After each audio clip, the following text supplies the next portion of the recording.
जय श्री कृष्ण। राधे कृष्ण। ओम नमो भगवते वासुदेवाय। भक्त जब लौकिक देह को छोड़कर अप्राकृत शरीर धारण करके गोलोक धाम में प्रवेश करता है तो भगवान को आनंद होता है। वे कहते हैं मेरा अंश मुझ में मिलने आया है, इसलिए भगवान उत्सव मनाते हैं। किंतु तुकाराम कहते हैं कि कीर्तन करने में मुझे जो आनंद मिलता है वह विट्ठल बनने में नहीं मिलता। जीव ईश्वर का अनुभव कब कर सकेगा? जब ईश्वर से वह भिन्न रहेगा, तभी वह उस रस का अनुभव कर सकेगा। वैष्णव आचार्य चाहते हैं कि जीव ईश्वर से कुछ अलग रहे।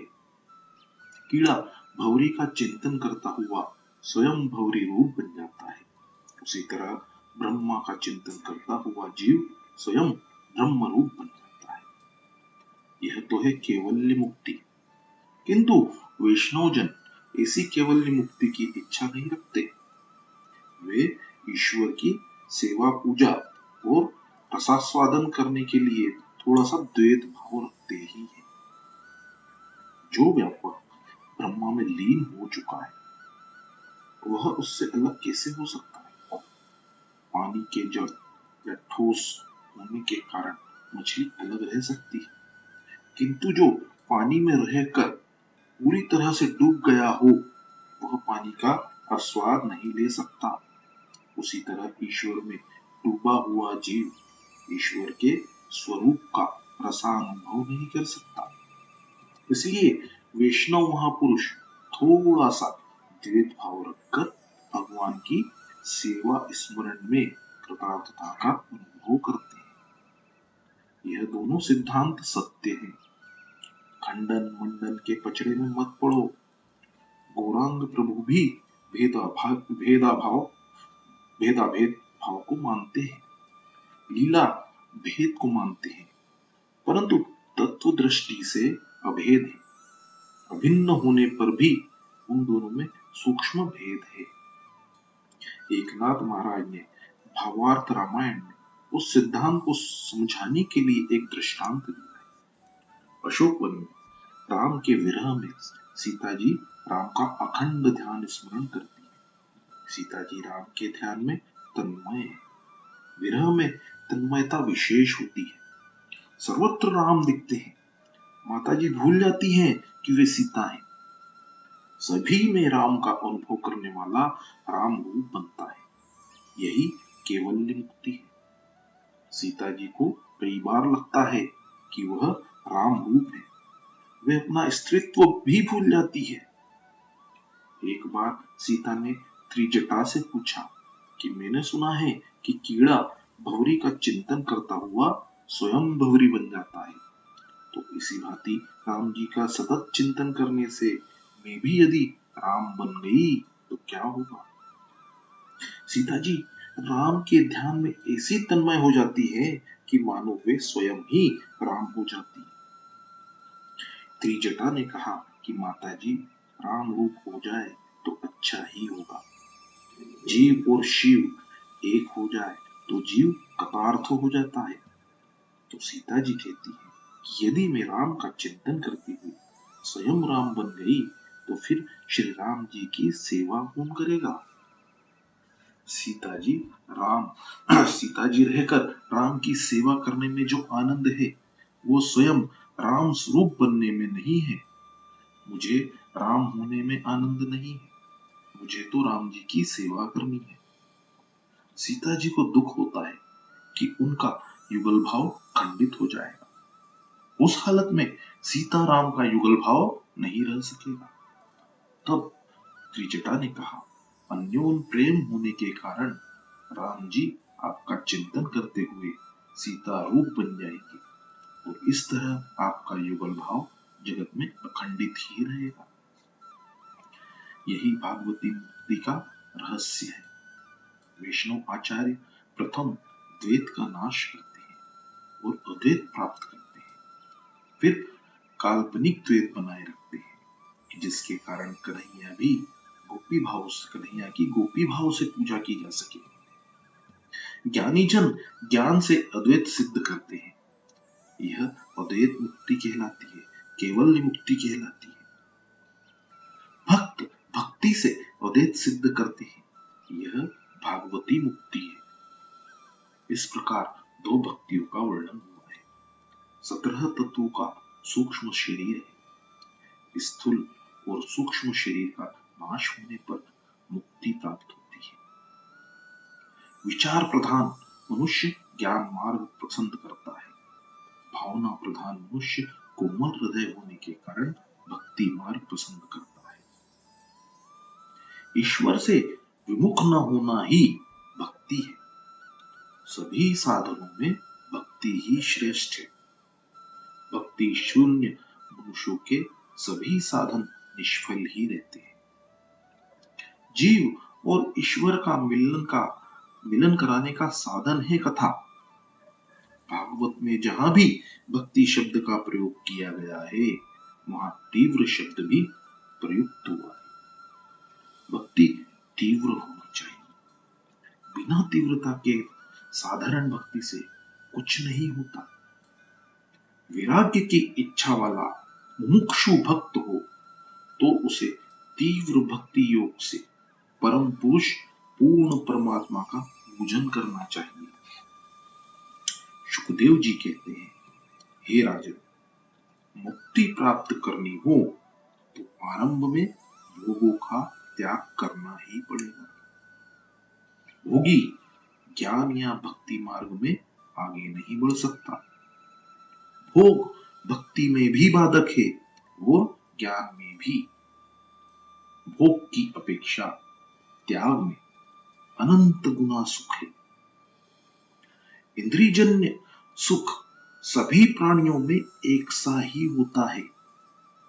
पशु का, मनुष्य का और देव गंधर्व का त्वचा इंद्रिय का स्पर्श सुख और जीव इंद्रिय का रसा सुख समान ही होता है। इंद्रिय सुख के उपभोग के समय जो आनंद मनुष्य को मिलता है, वही आनंद पशु को भी मिलता है। 56 मन रुई की गद्दी वाले पलंग पर सोने वाले सेठ को जो आनंद मिलता है, वही आनंद कचरे कूड़े के ढेर में पड़े हुए गधे को भी मिलता है। इसलिए मनुष्य को चाहिए कि वह बुद्धिपूर्वक भोग को छोड़े। भोग में क्षणिक सुख मिलता है, पर त्याग से हमेशा के लिए अनंत सुख की प्राप्ति होती है। भोग से शांति नहीं मिलती, त्याग से शांति मिलती है। पशु, पंछी, मनुष्य सभी के लिए इंद्रिय सुख तो एक ही समान है। मनुष्य को जो सुख श्रीखंड खाने में मिलता है, वही सुख सुअर को विष्ठा खाने में मिलता है। राजन, तुमने आज तक अनेक भोगों का उपभोग किया। अब तुम अपनी एक एक इंद्रियों को भक्ति रस का पान कराओ। इंद्रिय रूपी पुष्प तुम भगवान को अर्पित करो। राजन, धीरे धीरे संयम बढ़ाओ। श्री कृष्ण का सतत ध्यान धरना ही मनुष्य मात्र का कर्तव्य है। जो ईश्वर में तन्मय होता है, उसे मुक्ति मिलती है। राजन, जन्म उसी का सफल हुआ है, उसी का सफल हुआ जानो कि जिसे दूसरी बार माता के गर्भ में जाने का अवसर ही न मिले। गर्भवास नरकवास है। कर्म और वासना को साथ लेकर जो जन्म लेता है, उसके लिए गर्भवास नरकवास ही है। सुखदेव जी राजा जनक के राजगृह में विद्या सीखने के लिए गए। विद्याभ्यास समाप्त हुआ। सुखदेव जी ने गुरु दक्षिणा देने की इच्छा प्रकट की। राजा जनक ने कहा, मुझे कोई गुरु दक्षिणा की इच्छा नहीं है। फिर भी आप आग्रह करते हो तो जगत में जो वस्तु बिल्कुल निरुपयोगी हो, वही मुझे दे दो। राजा जनक ने निरुपयोगी वस्तु मांगी तो सुखदेव जी उसकी खोज में निकल पड़े। उन्होंने प्रथम मिट्टी उठाई तो उसने कहा कि मेरे तो कई उपयोग हैं। पत्थर ने भी वैसा ही कहा। जो भी वस्तु उठाई वह सभी उपयोगी निकल पड़ी। अंत में हार कर सुखदेव जी ने विष्ठा उठाई तो उसने भी कहा कि मैं भी उपयोगी हूं। मनुष्य के पेट में जाने से ही मेरी यह अवस्था हुई है, फिर भी मैं निरुपयोगी नहीं हूं।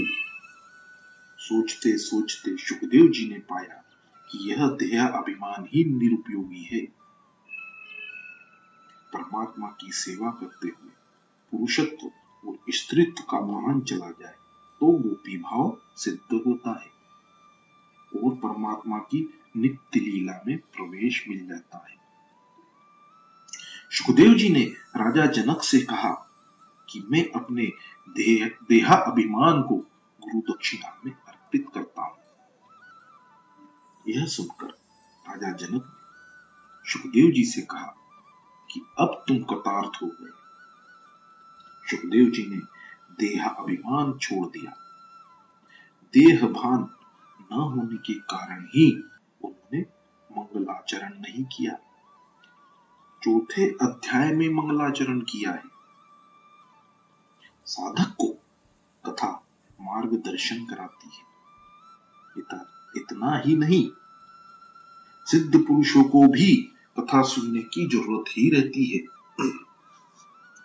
सुखदेव जी की कथा में पराशर जी, व्यास जी आदि बैठे थे। द्वितीय स्कंद में अध्याय 1, 2 और 3 भागवत का पूरा सार और सारा बोध आ गया है। राजा को जो उपदेश देना था वह इन 3 अध्यायों में विदित है। फिर उसके बाद तो राजा परीक्षित का मन विषयों की ओर न चला जाए, इसलिए सभी चरित्र कहे गए। जो महान भक्त वत्सल है और हठपूर्वक भक्तिहीन साधना वाले मनुष्य जिसकी छाया का भी स्पर्श नहीं कर सकते, जिसके समान भी किसी का ईश्वर नहीं हो सकता, फिर अधिक तो कैसे हो सकेगा। तथा जो ऐश्वर्य मुक्त होकर निरंतर ब्रह्म स्वरूप अपने धाम में विहार कर रहे हैं, ऐसे भगवान श्री कृष्ण को मैं बार बार नमस्कार करता हूं। प्रेम में पक्षपात हो ही जाता है। सुखदेव जी राधा कृष्ण को 2 बार नमस्कार करते हैं, क्योंकि राधा जी श्री सुखदेव जी की गुरु है। राधा जी ने सुखदेव जी का ब्रह्म संबंध करवा दिया। इस श्लोक के राधसा शब्द का अर्थ कुछ महात्मा जी, राधा जी, राधिका जी भी करते हैं। सुखदेव जी पूर्व जन्म में तोता थे। वे रात दिन हरे भरे निकुंज में राधा का नाम सतत रटते रहते थे। सुखदेव जी श्री राधा जी के शिष्य हैं। यही कारण है कि भागवत में श्री राधा जी के नाम का उल्लेख तक नहीं है। गुरु का प्रकट रूप से नाम लेना शास्त्र निषिद्ध है। भागवत के टीकाकार श्रीधर स्वामी इन 5 वस्तुओं को नित्य मानते हैं। भगवान का स्वरूप, भगवान की लीला, भगवान का धाम, भगवान के काम और भगवान के परिकर। राजा परीक्षित ने पूछा कि अपनी माया से भगवान इस सृष्टि की रचना कैसे करते, इस सृष्टि की उत्पत्ति की कथा कहिए। सुखदेव जी ने कहा, राजन, तुमने जो प्रश्न मुझसे पूछा है वही प्रश्न नारद जी ने ब्रह्मा जी से भी पूछा था। तुम उसकी कथा सुनो। ब्रह्मा जी ने नारद जी से सृष्टि के आरंभ की कथा कही थी। भगवान की इच्छा हुई कि वे एक से अनेक बने। उन्होंने 24 तत्व उत्पन्न किए। वे सभी तत्व कुछ ना कर सके। तब प्रभु ने उन सभी तत्वों में प्रवेश किया, तभी उन तत्वों में चेतन शक्ति प्रकट हुई। जय श्री कृष्ण, राधे कृष्ण। ओम नमो भगवते वासुदेवाय। जय श्री कृष्ण।